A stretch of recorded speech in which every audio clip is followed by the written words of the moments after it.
अब आफ्नो असाइनमेन्ट आफै गर्ने अनि $100 देखि $150 चाहिँ सेभ गर्नु पर्यो के।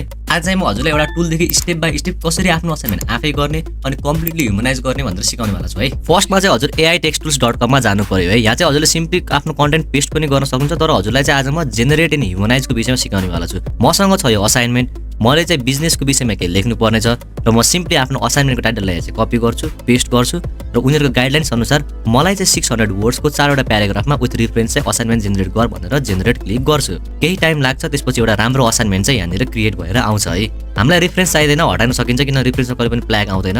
अब यो आएको कन्टेन्ट चाहिँ मैले 0GPT मा टेस्ट गर्दाखेरि अहिले चाहिँ छ हामीसँग 100% AI है। अब यसलाई ह्युमनाइज गरेर हेरौँ। यहाँनिर क्लियरली मेन्सन छ स्टुडेन्टहरूले असाइनमेन्ट गरिरहेको भने एकाडेमिक टोन चाहिँ युज गर्नु भनेर। एकाडेमिक टोन सिलेक्ट गरेर हामी चाहिँ ह्युमनाइज गरौँ अनि आएको कन्टेन्टलाई चाहिँ सिम्पली कपी गरेर अब 0GPT मा चाहिँ चेक गरौँ है। यहाँनिर कन्टेन्ट हामीले पेस्ट गरेर हेर्दाखेरि चाहिँ कति पर्सेन्टेज AI आयो भनेर चेक गर्दाखेरि इट्स कम्प्लिटली 0% AI।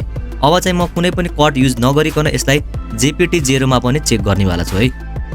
सो यहाँ पनि हेर्दाखेरि यो content it's likely kind of human है त।